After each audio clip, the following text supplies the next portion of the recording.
Hi GITV, I'm Bob the Axeman Hildebrand, and if I look a little bit extra excited today is because I've got this in the studio. This is the Aries AMG, or otherwise known as the Stoner Light Machine Gun, or the Mark 46. I'm a big fan of this gun. Historically speaking, it was huge in Vietnam, but this is the modern version of it, and I gotta say, I saw this at SHOT Show, as did Tim, and we have been eagerly awaiting its return into our studio. So, very excited. Let me go over the features front to back, just so we're not confused. The vast majority of this gun is made out of aluminum, including the barrel, the rail setup, the main body, the 6-position extendable stock. I originally thought it was only 2 or 3, but it is definitely 6.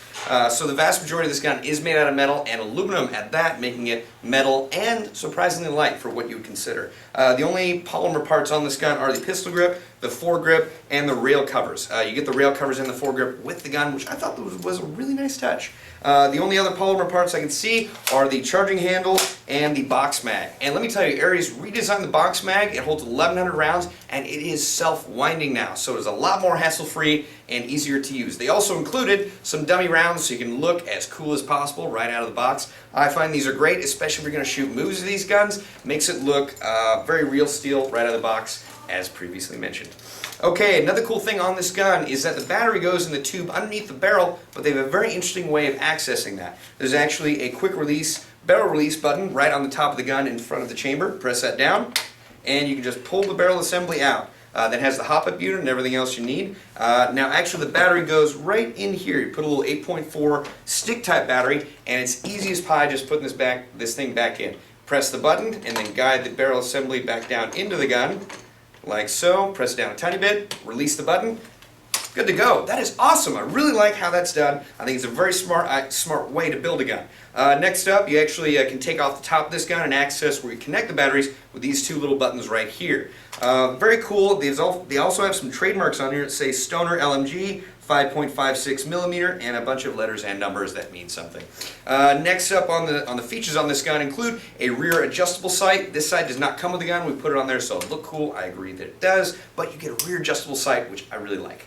Next up, there are these 2 buttons, one pointing horizontally, and then another one on this side pointing vertically. Now if you press both those down, you can actually take off the adjustable stock, making this gun a lot shorter in case you want to go as a paratrooper, as a special ops guy, as someone in a vehicle. I like the versatility that the design on this gun allows. That is pretty darn sweet. Now, let's go over cost after I mentioned the ambidextrous safety right there and on the other side. Now this gun does not fire semi-auto, as well it shouldn't. It's only fully automatic, and there's a safety, there you go. Again, before I mention the price or the chrono, the functional bolt, or the functional charging handle on this does not have the satisfying clack I would assume an Aries gun would have, but it is functional, so I do like that, and it doesn't feel too flimsy at the very least. So, before I get to the chronograph and how fast this gun shoots, I have to inform you this gun costs only $499.95. It's a bit expensive considering the rest of the guns that we have on our website as far as saws go, or squad automatic weapons, but if you're looking for a modernized stoner machine gun that you can attach a bipod, attach a bunch of other stuff, you're not really going to beat this guy. So I'm really happy Aries came out with it. We know how it looks. Exceptional. Let's see how it shoots. Check out the chrono. I'm Bob the Axeman Hildebrand, and this is GITV. Can't wait to use this at an airsoft operation. Waka.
I'm Deputy Joe LaMonaco. On behalf of the LA County Sheriff's Department in association with Airsoft GI, I want to remind you that your airsoft guns can be mistaken as actual firearms in public. I also want to remind you that never, ever take a firearm near a school.